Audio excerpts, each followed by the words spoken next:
views expressed on this program are those of the hosts, guests, and callers, and are not necessarily those of this station, its management, or other advertisers. You're listening to Transformation Talk Radio.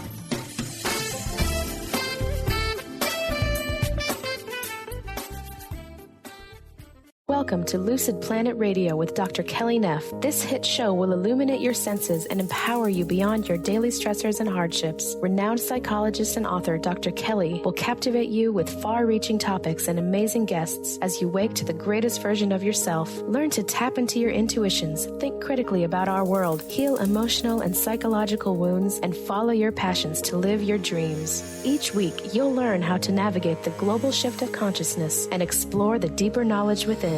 Welcome home. Now here's your host, Dr. Kelly Neff.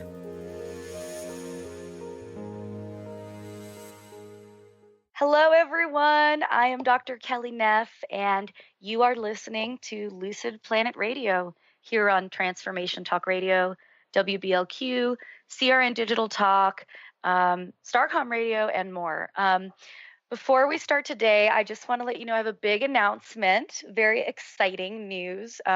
After doing over 90 episodes of this show in the last 2 years, which I just want to say I had no idea what I was doing. I had never done radio before. I was a professor and a psychologist, and I could not be more grateful for all of the support that I've had from my loved ones, everyone working at Transformation Talk, our listeners, and of course the amazing guests we've had and topics that we've been able to cover. But yeah, my big announcement is I'm changing things up a little bit, and it's all good. This is, we are creative people and our creative ideas evolve. And so what I'm going to do is I'm taking Lucid Planet Radio off the air for the month of June 2017. And when we return on July 5th, we'll be coming back the first Wednesday of every month on KKNW Seattle, Starcom, etc., at a new time, 10 a.m. Pacific, 1 p.m. Eastern. And I'm doing this because I want to keep doing Lucid Planet. I love the show. I love what we've been able to accomplish here. But I also have ideas for something new that I'm doing. And, sometimes you need to take a little bit of a step back to work, regroup, pour your heart and soul into something. So most notably, I am launching a brand new super hot show and working on a new book that I'm trying to get done all about sexual consciousness, love, relationships, sexuality, and you will be able to tune in to the brand new show right here on Transformation Talk Radio. It's going to be Getting Lucky with Dr. Kelly, and we're going to talk about all of the things in love and sex that we want to manifest by creating our own luck and love. So it's going to be really fun. That's going to be on Wednesdays in the evenings, starting mid-July. And I'm going to be doing all live video stream on Facebook, YouTube, as well as the usual streaming services like iTunes and SoundCloud. And I was a professor of human sexuality for many years, and I have a lot to say and share on the topic. And remember, of course, all of my archive shows for Lucid Planet and all of my articles and everything is still on lucid-planet-radio.com. And you can still tune in for free to all 90 archive shows and the new shows, iTunes, TuneIn Radio, SoundCloud. And follow me on Twitter, Facebook, Instagram with Lucid Planet with Dr. Kelly. So that being said, big announcement. Lucid Planet Radio, we've always been about exploring themes of human evolution and culture. And I've picked topics that have been the most thought-provoking and inspiring to me, both as a psychologist, but also as a human being in a spiritual journey, but also living in this material world. And so in this vein, it seems very fitting today that we kind of return to the roots of where it all began and talk about the nature of consciousness and the origins of life. What is consciousness? Where has it emerged from?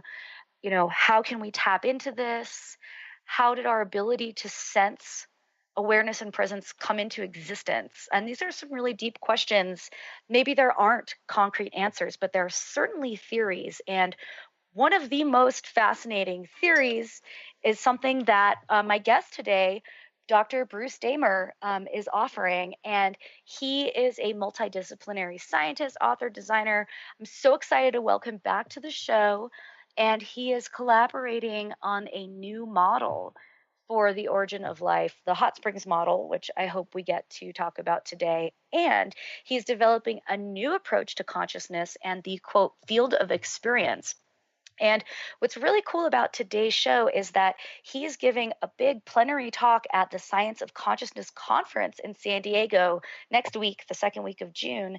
So he and I kind of were chatting that this would be a great time to work out some of these ideas and give our audience a little preview of the talk. So without further ado, let's please welcome Dr. Bruce Damer to the show. Dr. Damer, it's been great to have you back. Thank you, Dr. Kelly. It's a pleasure to be here again. Absolutely. So I'm so excited. Tell me about this conference that you're participating in. I see that you're speaking in between a few super heavy hitters in the area of consciousness science. Yeah, it's a conference. It's usually sometimes referred as the Tucson Consciousness Conference. It was established by Stuart Hameroff 24 years ago. And it's really quite a remarkable meeting because they bring brain researchers, people doing fMRI studies, and they bring meditators, and they bring spiritual leaders, and they bring people who are, looking at drug profiles on consciousness. So it's like his idea was, do we actually have an idea of what consciousness is and how to study it scientifically or empirically or experientially? And it's been a mix of these people for 24 years, and this is the next one. Wow. And but this one's in San Diego, right? At the Hyatt Regency La Jolla. There you go. I think it's where it's happening.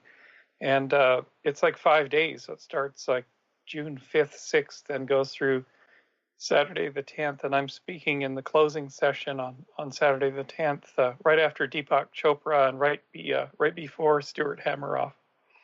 Woo! Are you nervous or are you a little excited? Or both?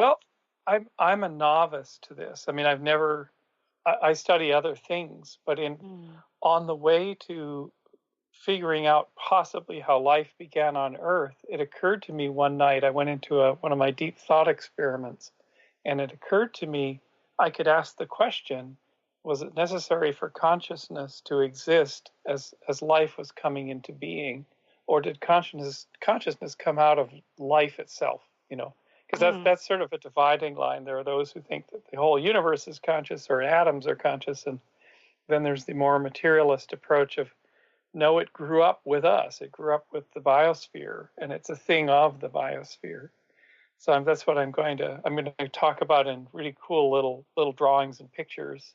So it's just this pure download talk. It's not that sciencey. I'll show our science, but it'll be pure philosophy. Well, wouldn't you agree that when we talk about the hard problem of consciousness, that scientifically, objectively, it's very difficult to measure to begin with? Yeah, in fact, you've hit the nail on the head, Kelly, because I'm going to use the metaphor of the blind man and the elephant. That sounds nice. One of them finds the tail and thinks the elephant's a broom or a brush. The other one finds the trunk and thinks it's a hose, and the third one runs into the belly and thinks it's like a rock. And that's exactly the situation we've got. It's too big of a system to study, actually, and it throws us many views of it, and there's almost as many views of consciousness as there are humans that experience it. So I'm actually unwinding everything to the basic properties, and I can give you the three properties that. Yes, please. Oh, so the first one is like a little clock. What it does is it winds up and it makes things that are unlikely more likely. I call it a probability engine. Okay. So, like the fact that we're talking today is super improbable left on its own in the universe. It would never happen, but life made it happen. True. So probability engine. The second thing is the connection engine, the connectome. And that's like what we're doing right now. We're talking, we're using language, but biology uses chemistry to send messages back and forth. And that's a super dense system. And then the third one is really cool. It's the memory patternome. And it's when things are stored in memory, like genetic codes or books or things like that, and it patterns the world. And everything comes from those three properties. So do you think that these properties have always been in existence, or is this something that's unique to human evolution? I think these properties come as soon as you get the first inklings of life. Life actually invents all three of those machines. The fourth machine is called the physics of the cosmos. But life invents those three cool little engines that run on the physics of the cosmos, and it cranks up, and it cranks up and throws off a lot of heat and chaos when it creates this kind of order, and creates us, and it creates the biosphere. And here's the kicker: it creates something I call the field, just for the lack of a better term, the field, which is so big that us little monkeys, with our instruments and our meditations and our however we do it, we're just beginning to sense the field. So one night in my thought experiment, the dream told me, don't put names on the field. It's too soon. It's too big of a system, and it's huge. You're in it. You sense it. You're an instrument into it. Whether you're a meditator or you're a hardcore neuroscientist, you're all instruments into the same field, and the field generates all experience. So I'm calling it the field, and it's just all experience, really, and it can give you anything. It gives you any story you want, any model of the world you want, any vision that you want, but through the filters of the primate brain. So a worm's experience of the field is different than ours. And are we? Well, we're going to take a quick break, but I want to know when we come back, are we sharing this field with all living things, or is it a human field and then there's an animal field? And, do animals have a consciousness? That's something that we talk a lot about. Do animals have a soul? And of course, I'm such a dog lover that I can't imagine a world where I think they have more soul than we do. Right. But anyway, Bruce, this is so awesome. I'm taking notes as we speak, and we're going to take a quick break out there. And when we come back here, Dr. Damer and I are going to talk more about the field of all experience and how to tap in to the field of all experience and really access these levels of emotion and consciousness that are out there. So stick with us, and we will be right back.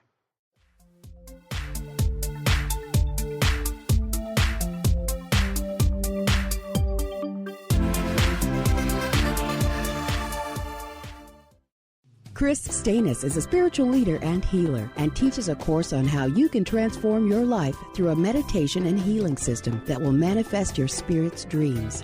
She manifested the Women of Wisdom Conference, the Women of Wisdom book, and this radio show. And she can show you how to change your life too. Are you ready? Visit the website and contact her at voicesofwomentoday.com. That's voicesofwomentoday.com. What is a brilliant culture, and how do we create them? Why are they important? Claudette Rowley has created a breakthrough 5-step process to help you align your culture with your business strategy for exceptional results. Looking for a culture that drives organizational excellence? Listen to Cultural Brilliance Radio, the second and fourth Friday of each month at 10 a.m. Pacific and 1 p.m. Eastern on Transformation Talk Radio. To learn more or work with Claudette, visit culturalbrilliance.com. Introducing the Lucid Planet, a digital gathering place featuring cutting-edge, high-vibrational content that will empower and inspire you to become the greatest version of yourself. Visit the Lucid Planet today to stimulate your mind, body, and soul as you connect with a global community of like-minded people. The Lucid Planet is edited by renowned psychologist and author Dr. Kelly Neff, who is here to help you cope with anxiety, connect to your higher purpose, uncover your true passions, and live your dreams.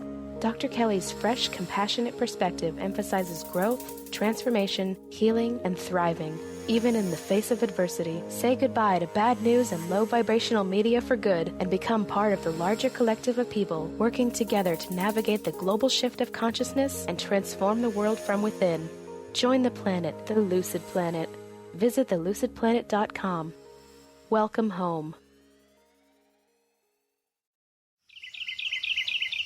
What if your body and mind were the compasses to the secrets, mysteries, and magic of life? Glenna Rice, co-host of The Questionable Parent, is inviting you to access all that is possible. Glenna is a 10-year certified veteran access consciousness facilitator who offers an amazing variety of life-changing classes and workshops. Work with Glenna from anywhere with teleclasses and workshops all over the globe. To learn more and see Glenna's current schedule of events, classes, and workshops, visit glennarice.com. Tune in to the hit show Mouthing Off with Chef Rossi. Chef Rossi mouths off about different subjects in pursuit of breaking down walls and opening up your minds. She and Dr. Pat banter back and forth, taking from the headlines of the day on subjects that reach beyond what goes on in the world into your hearts. And go to theragingskillet.com to find out more and let Chef Rossi know what's on your mind.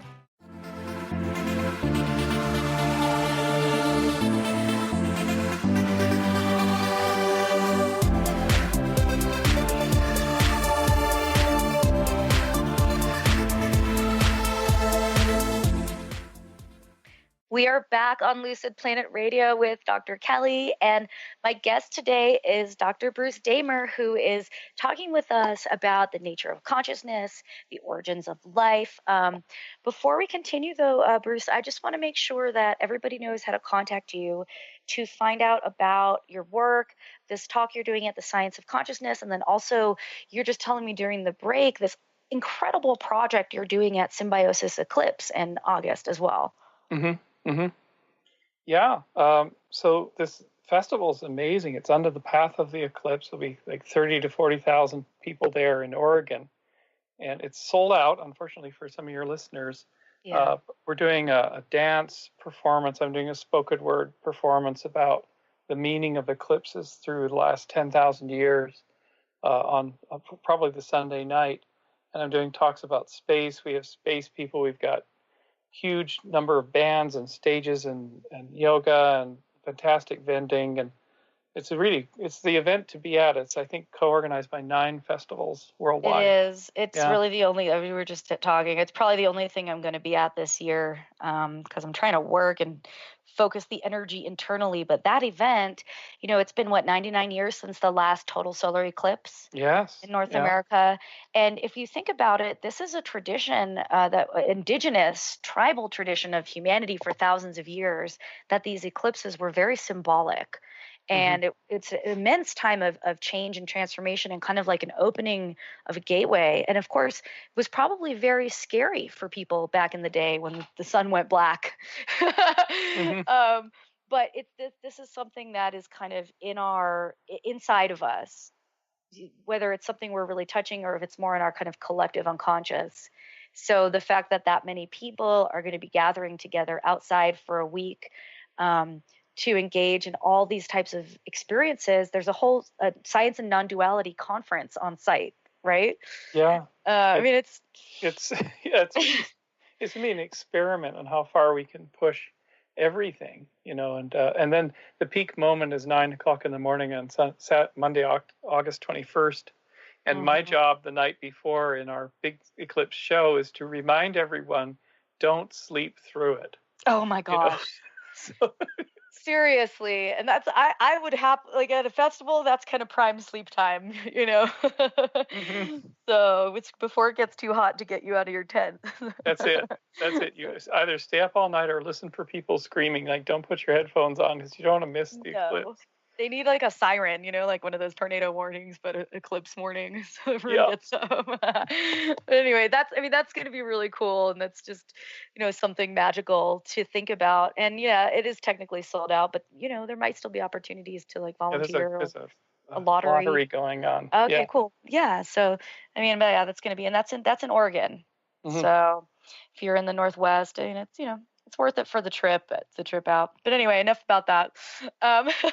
Also, Bruce, you have a website, which is your name, I think. Yes, it's damer.com, damer.com, and it has links to my podcast, The Levity Zone, and the TEDx talks, because I do work in spacecraft design and on origin of life chemistry, chemical models.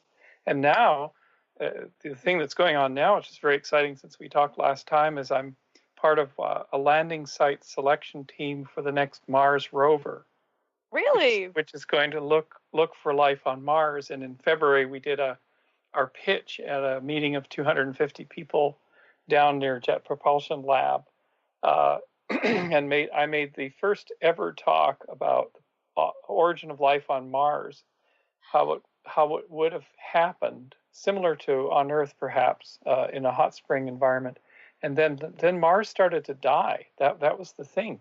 Yeah. Venus boiled over, and Mars dried out and lost its atmosphere and got very cold. So if life started there, it had to find a refuge. It couldn't continue to evolve. It had to go underground as little microbes, nothing complex.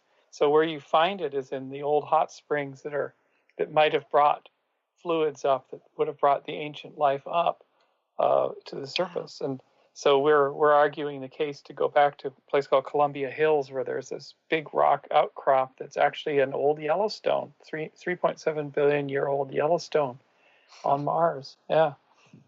Wow. So do you think that there could still be life on Mars in these little outcroppings? It's unlikely, because the surface is like almost a vacuum. It's high ultraviolet. It's super dry. So they think they see seeping water here and there, but I think the only shot is in the deep rocks, hot, salty, wet rock underground. And so that's be hard to find, very hard to find. You'd have to drill quite deep.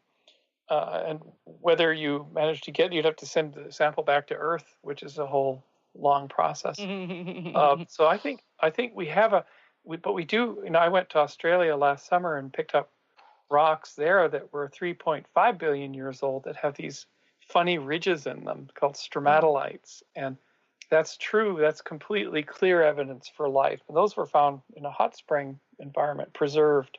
There's no water flowing. And so that's the kind of thing we might be able to look for on Mars, is that exact rock texture. It's called a rock fabric. While we're talking about Mars, I have more questions since, what is your take on, there's so much conspiracy theory stuff about Mars, and maybe it's always kind of been that way, that we like to hypothesize these crazy stories about other planets, but certainly there's this movement of, there's a face on Mars, there's a giant pyramid on Mars, people used to live there, maybe they came to Earth. Do you have thoughts on this, like from a scientific perspective? Well, it's all stories from people's imaginations. So every generation, there's a few of these stories pop out, and I think people have written their PhD theses on the stories from the 1920s. It was Percival Lowell and whether they saw canals on Mars. So that led to the War of the Worlds, with Orson Welles' radio show. So it's popular entertainment, but none of it has there's no credibility to any of it. Mm-hmm. So the whole thing with the face, is it just like coincidental that it just maybe rocks? I was on the phone with Art Bell one night because I was getting ready to go on the show, and the face on Mars was debunked because Art was looking at NASA orbital imagery of that rock outcrop, and he said, "Oh, I got to get Hoagland back on the show because obviously it's not a face. It's just what you're reading into the shadows of a fuzzy picture of rocks." And so I said, "Art, you get them going up and coming down, don't you?" And he said, "Yeah, that's the name of the game." Yes. So Art Bell or George Norrie or all these people, they build these people up that have these nonsense ideas, and then they take them down, so they get twice the airtime.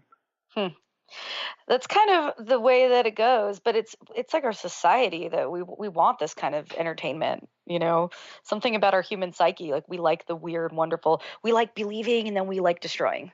Over and over. First, it gets dangerous with this new fake news trend, where we have our leadership giving us fake news, right? And it's really hard to hard to know what's real and what's not, honestly. You got to do your own. Well, and as scientists, we know it's all about fact checking, and it's all about actually checking your sources. So you kind of have to do that now. And Americans are incredibly gullible. So I'm from Canada. If you go to Canada, the people they're sort of born skeptics.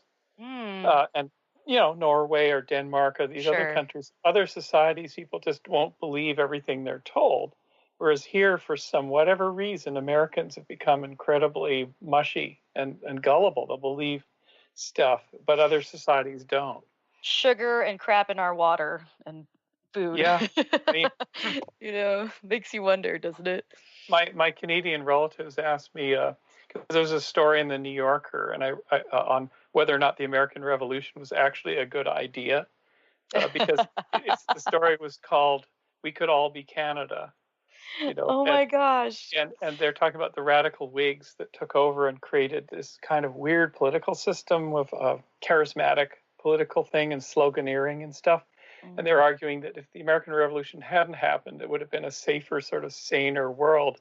And I wrote a letter to the New Yorker saying, my Canadian relatives always say, "Why did you move to a country full of crazy people?" And I said, I moved here because it's full of crazy people, and they do some cool things, including we walked on the moon, and we Google today. If because of the crazy people, we would never have had that. So I kind of agree. I used to think I needed to get out of here, but actually I think I'm in the right place.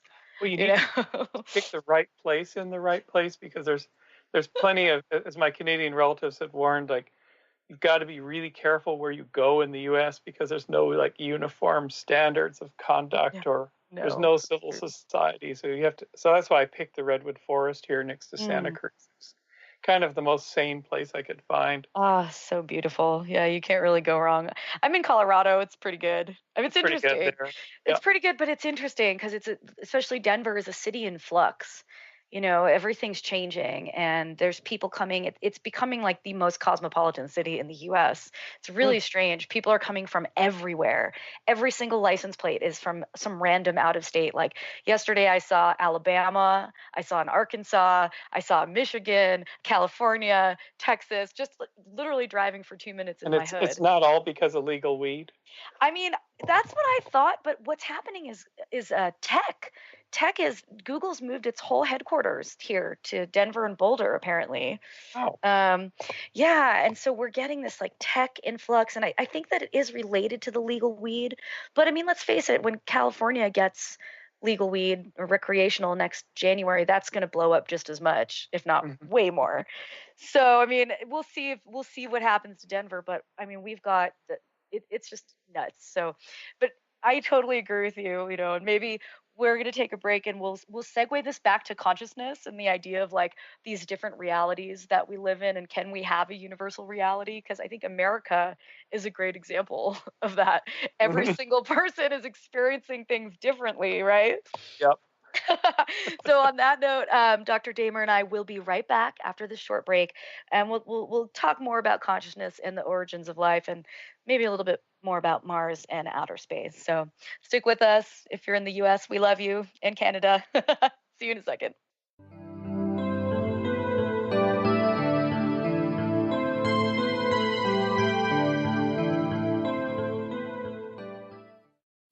If you're dealing with fear and anxiety, you've probably noticed that the more you fight these emotions, the stronger they seem to get. Dr. Friedemann Schaub, the author of The Fear and Anxiety Solution, explains that instead of suppressing, we need to identify and resolve the deeper, subconscious root causes of fear and anxiety. His personal breakthrough program has helped thousands worldwide to overcome their emotional challenges. To learn more, visit thefearandanxietysolution.com and schedule your free consultation with Dr. Schaub now.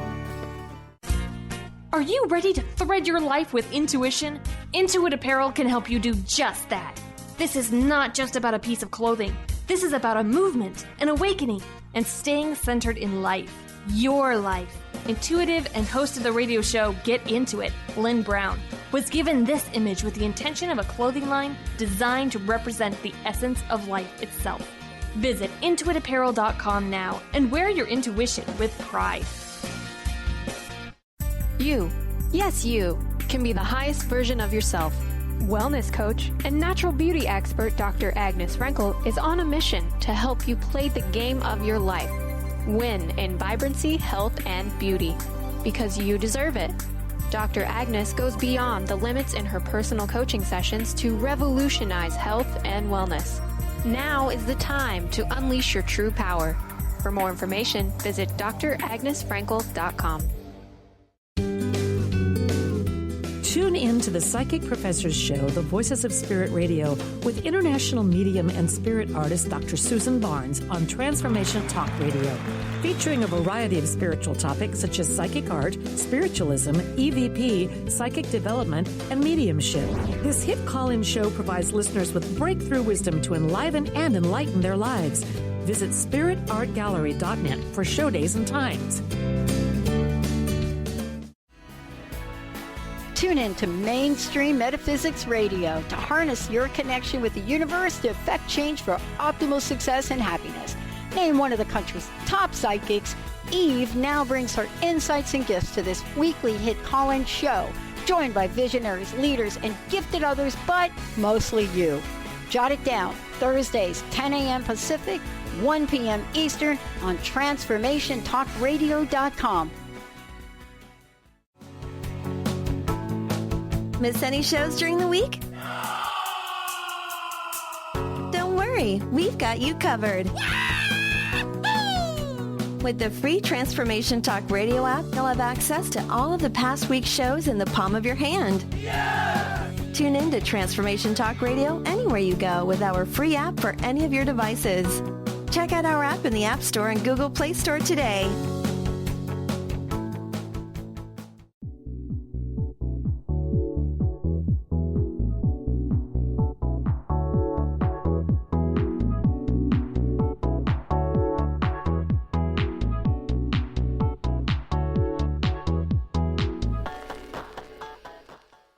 We are back on Lucid Planet Radio with Dr. Kelly, and I have Dr. Bruce Damer here talking with us about human consciousness and the origins of life. And if you're just tuning in, we've been alluding to this idea of consciousness and kind of the creation of experiences and how we all see our reality kind of subjectively, but maybe there is some kind of universal field that creates all of our experience that we're all tapping into. Did I get that right, Bruce?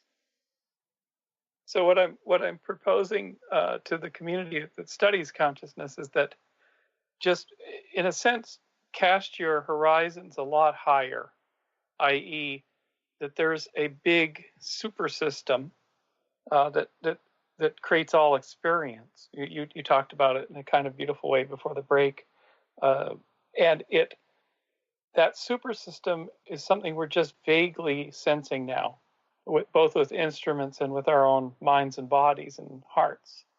And we shouldn't be in a rush to figure out, to consider that we can name things and, do taxonomies and figure it out. Because we're at step one, we're like coming to the first hill at the foothills of the Himalayas. We're just there.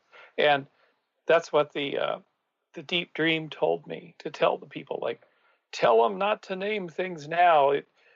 You're just starting. You're just starting out. It's a very big system. So what I'm bringing to them is this idea of, if we understand how you rewind life back to the beginning, back to the beginning of the very tape of life, the first moments of life, you can actually watch the boot up sequence. You can watch the properties and the little processes begin. And then you realize that's all there is. It's just those three things: the probability engine, the connecting thing, and the memory thing. And that everything is built out of the interactions of those three little characters. And so you scale it up, and it scales up huge, and it creates this massive thing called the field, which is bigger than us, certainly bigger than our consciousness. And our consciousness is just little sensation into that field. And so is a worm's consciousness. And so is everything else. And the field is so large, it can generate an infinite variety of things, from fake news to testable scientific models to the iPhone. It's huge. It's freaking huge. And we should all sort of, in a sense, bow down to the field and say, thank you for giving us all experience. And may we not mislead ourselves by misinterpreting. And here's the last words I'll say to the audience, and you're getting a preview here, is field generates everything, but we have a choice to make it into stories that separate ourselves from others, or separate ourselves from the planet, from the world.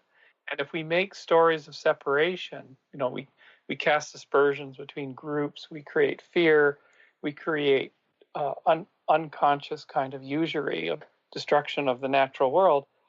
These are not helpful things coming from the field, because it'll impact on whether we're even here in the future to sense and be part of this thing. So it's just rather comes down to the quality of what we build in our minds and our bodies from this gigantic thing that's feeding us constantly. I think that's so important, because it also does give us some level, I don't know, free will, I guess, is a good way that we can work with the tools that we have. We can work with what we're downloading. We can work with what's around us and available to us probabilistically. Our lives are not defined by these options, but rather we can work within those options. And I think that's really important. And I wonder if we can ever really truly pinpoint where the field is or where consciousness lives. I think we can't. And by asking the question, the very question about consciousness being in our brain case or it being spread out, both. We're listening to the advice of the field saying, don't name things and label them, just experience. Yes. Maybe we can't. We can't even ask the question. Because if we're limiting ourselves by our perceived question and our perceived answers. Part of it is breaking out of the old paradigms of science. Obviously in psychology, certainly in the last 100 years, it's only barely started to be accepted that consciousness may not be created in the brain, right? I mean, that was pretty much that was the answer, even, all through behaviorism and everything. Consciousness is created by the brain, and when the brain dies, consciousness dies. And then we're slowly seeing that that's not necessarily the case.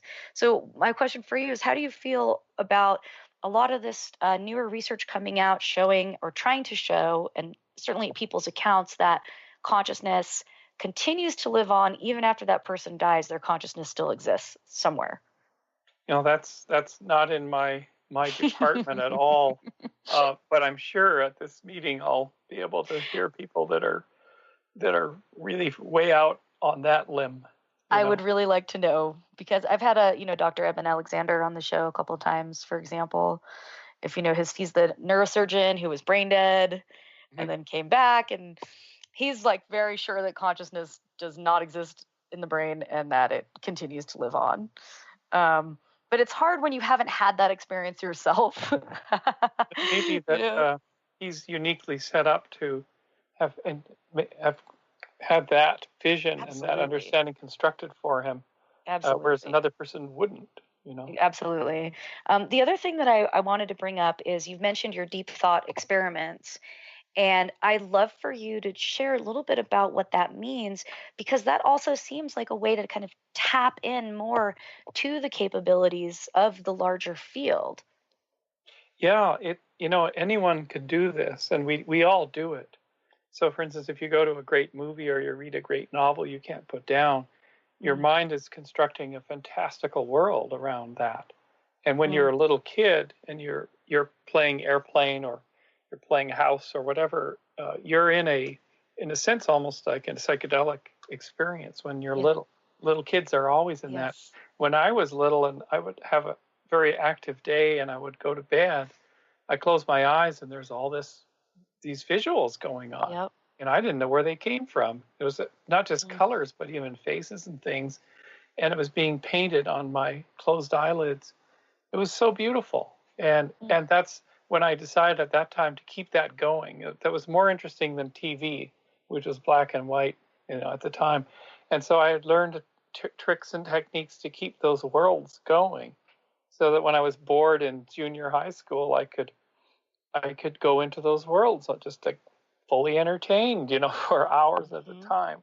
And that's how I've done all my work of designs for NASA and virtual worlds and working on this origin of life question, because I could go into these imaginal, Einstein called them thought experiments, or Gedanken experiment. Gedanken experiments. And so in some sense, all the great breakthroughs in science were made in this sort of mystical way of opening yourself to an imaginal world that is rich, and Descartes' visions, Newton's, Crick's understanding the structure of DNA, things like that. They came through, in a sense, visionary downloads. These people wouldn't call them woo because they ended up being very grounded. But maybe they were just asking the field for solutions. The dream state too is the dream state, yeah. And what you're talking about is almost like a waking dream or a deep meditation, theta waves, or whatever you want to call it. But certainly there's been even scientific discoveries that have happened in dreams. And it's just fascinating to me because I'm an active meditator, active dreamer, especially I used to have the same kind of thing that you were talking about as a kid, where I'd see all these weird things. I couldn't sleep because I'd hear things all night long, and it sounded crazy. But now I have a lot more of, I guess, control over it, I would say. But I have these dreams where a lot of the time, and I think I must be a sign of psychosis. I can't tell sometimes if what I dreamed actually happened or if it was true dream, because there's so much detail and information, and what I dream ends up happening a lot of the time. Not in this exact way, but these there'll be themes and symbols that will pop up, and I'll be like, oh, okay, I got that now. I see why that was there. I'm very grateful for that dream world. And people often ask to be coached in how to do that, and I don't really know what to tell them. Yeah, I think there's, I know people who do lucid dreaming coaching, and you can actually eat certain foods and it'll actually encourage lucid dreaming. And I think that's the next wave of tools of how to use the dream state for all kinds of things. Now, being forewarned that dreams can also just lead you down into story and into separation and isolation. So if a dream terrifies you, you may stop talking to your dog or your family or whatever. And it's garbage in, garbage out, or it's the predilection of who you are as a person is going to predispose you for how you interpret things. And you have to be almost, this is what I would describe, Ram Dass describes this, where you become separate from yourself. This is sometimes called the Atman, where you're a separate observer, you're the wisest little observer ball, and you can watch all this stuff going down. And then you can be a little skeptical, like a fake news. You can be skeptical of fake self, because, your systems can do all kinds of things. And the ultimate little observer, Atman, can I don't think we'll go there kind of thing. And that could be very healthy to bring that to where you're not so attached to the outcomes. I think that's really important because you can't always trust yourself. That's true, right? You can't. Because we're, like you said, garbage in, garbage out. There's so much crazy stimulation and a lot of kind of nasty stuff in the world sometimes that it can imprint upon us. And then when it plays out, that doesn't mean that's authentically ours. A lot of us too, people are very empathic, very sensitive. They don't necessarily know that they are. And I can't tell you how many people I've spoken to, just even in my psychology work, where they're feeling emotions that aren't actually theirs. And they don't know. And then they realize oh, well, my mom is actually feeling this way, or someone else that I just talked to. And exactly. Yeah. They're coupling into it. You almost have to be vigilant. Yeah. And I've done 2 years of training with a group called the Luminous Awareness Institute here in Santa Cruz. And 75 of us have gone through this very intensive thing where each module we work on a different trauma. So Eckhart Tolle talks about the pain body in the 90s, but there's many pain bodies, and there are many character styles. So there's traumas that create hysteric responses, rigid responses, psychopath responses. And so each of our modules, we focused on one particular trauma. And these are all held in the body. They're not reachable with talk therapy, and they're actually not even reachable with drugs. They're reachable with body release, somatic work, energetic somatic work. And this is the frontier, but it works. I've watched over 2 years people go through complete release and integration of deeply held trauma, and they're different. And so it's just heartening to see that we're finding the tools to work on this stuff now. I totally agree. And it's amazing. I've done some of this work myself as a participant. And it's kind of incredible how I'm a psychologist, but I'm not really into the talk therapy thing at all, because it's just playing the program over and over again. Yep. You got to get behind it. Like, I had Bruce Lipton on the show talking about how you have to hack into the program using kind of like these undercover somatic techniques. Exactly. Yeah. Or it just keeps running.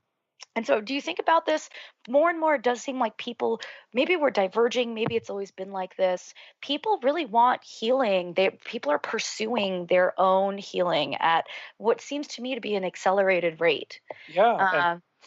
As society gets more traumatic, right? If people are, like Americans are in a state of PTSD all the time now, at the same time, people are in record numbers pursuing deep, self-responsible, internal somatic type healings, and it's the huge trend that didn't exist, say, 20 years ago or 30 years ago. People didn't have a clue. They were just going to their shrink, or they were taking, some kind of pharmaceutical.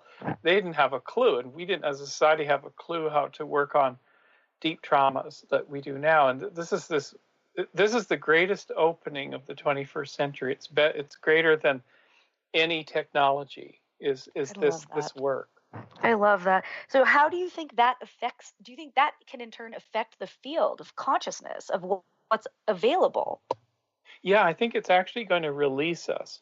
So, say for instance, if you watch people go through these healings, poor Robin Williams, right? Oh, yeah. He had deep trauma, but it made him a genius as a comic and an actor and a director.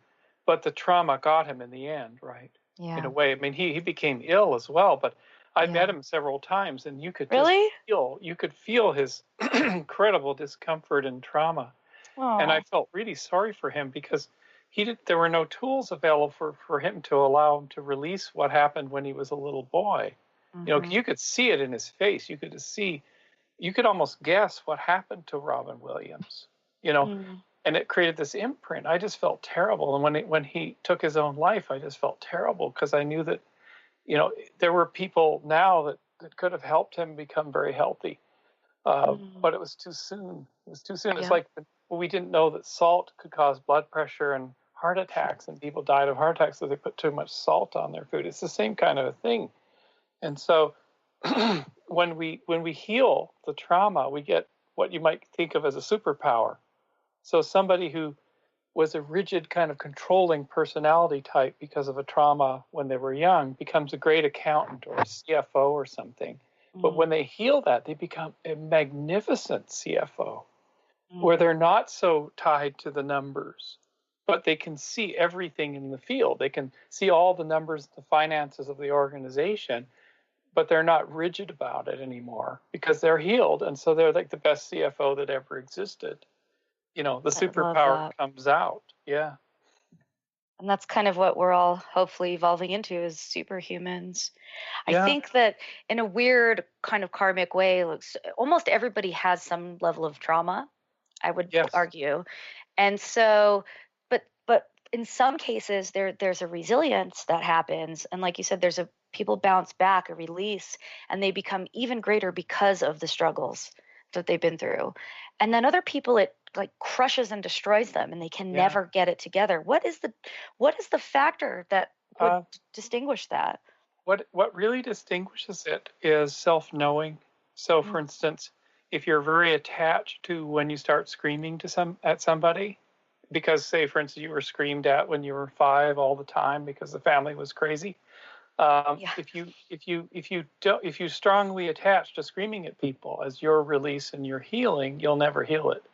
Whereas if you hold yourself apart and you're horrified when you see that traumatized protector come out and scream at somebody, and then you admit it to people, it's like being in AA, right? You admit it and say, I'm terribly sorry.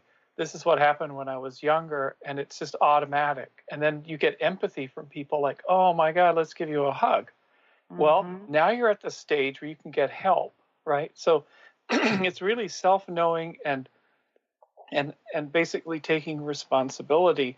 And now there are tools and people that can, and you can't do this alone. You cannot heal that. And it's in the body. It's not, it literally, when you hit these traumas and these protectors, your body just starts to move, because sometimes it was installed in you before you were verbal, for goodness sake. So any amount of talk, as you said, reruns the program. But when the body starts to do its rippling release, I mean, this is what the shamans of old knew, and the healing women knew, that when the person's body started to move, the poltergeist or the possession would come out of them. And this was incredible technology in the 10th century, or whenever, before it was extinguished by the church authorities. It was a technology of release of possession. And it wasn't the devil, it was the release of trauma. And that it was a tool that people had, and it's a tool we're now returning to. I'm curious about that, because there's been so much talk, especially lately, about ayahuasca, iboga, all of these like shamanic plant medicines, and people frequently talk about entities and having entities either within them or attached to them.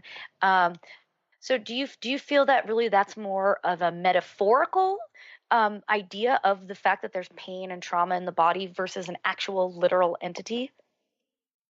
I think that it's so large. So, for instance, somebody in the state of ayahuasca has extra DMT in their system. And DMT is, as we know, is connected to dreams. It's connected to really high connectivity. And it's one of the tools of sensing and becoming an instrument into the bigger field. And beyond that, we really can't say much. I mean, in a sense, the demons or goddesses or spacecraft aliens that people encounter are incredible. They're outside people's experience. They're outside of their training and books they've read and things like this. Totally. And what I'm going to suggest to the conference in La Jolla is, this is a huge system, and how that comes into our consciousness, how those imagery and how those entities are met, we're just starting to even ask the questions of where they come from. And we really can't answer or even ask questions. All we need to do as a species is say, it's open to us, let's go through the door, and let's systematically and lovingly and carefully explore this space and make a record, start making maps of this space. I love that. I mean, I had Graham St. John on the show last year, and he wrote the book Mystery School in Hyperspace, A Cultural History of DMT. And he talks about all of the different possible explanations for the DMT and ayahuasca entities. And basically, I mean, people think they could be, there's the psychological component, which is these are representations of our psyche. But then there's also like time travelers from the future, our dead loved ones, all this crazy stuff, another universe on top of us. And I've been thinking about that a lot lately, and I know we're almost out of time, but quantum computing, CERN, all of this talk about, evidence of parallel universes. Is it possible that there is a parallel version of us interacting just outside of the realm of our perception?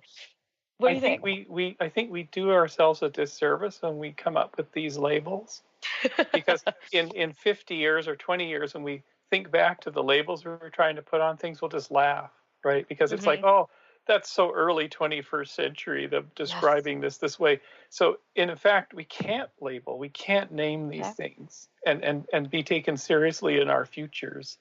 So I think we just have to experience and lovingly and carefully chronicle this, but don't try to understand it that much yet. It's too big. Gosh. I love that. It's just so in my nature, and I think human nature, to try to find, we need the answer. But you're right. As me and my friends always say, shout out to my Denver squad, experiencing the experience. That's that's what it's all about.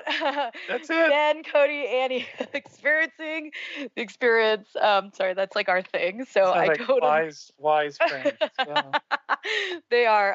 On that note, thank you so much to my guest today, Dr. Bruce Damer, for sharing such awesome information. I hope to have you back on soon in the future. And please, guys, if you're in La Jolla, check out the Science of Consciousness conference next weekend, June 7th to the 10th. Sounds amazing. And also Symbiosis Eclipse in August. Hopefully we will get to connect there, Bruce. Yes. Yeah, and just a quick reminder, Lucid Planet Radio will be off the air in June, but returning July 5th at 10 a.m. Pacific time. And stay tuned for the launch of my new sex and relationship show as well. And on that note, thank you again, Bruce. You're welcome. Light and love, everyone. Stay conscious, stay woke, and experience the experience. Have a great rest of your day. Bye. Bye-bye. You've been listening to the hit show, Lucid Planet Radio, with renowned psychologist and author, Dr. Kelly Neff. Tune in each week as we illuminate your senses and empower you beyond your daily stressors and hardships. This hit show will captivate you with far-reaching topics and amazing guests as you wake up to the greatest version of yourself. Learn how to navigate the global shift of consciousness as you explore the deeper knowledge, passion, and purpose within. Visit lucid-planet-radio.com for upcoming show topics and to contact Dr. Kelly.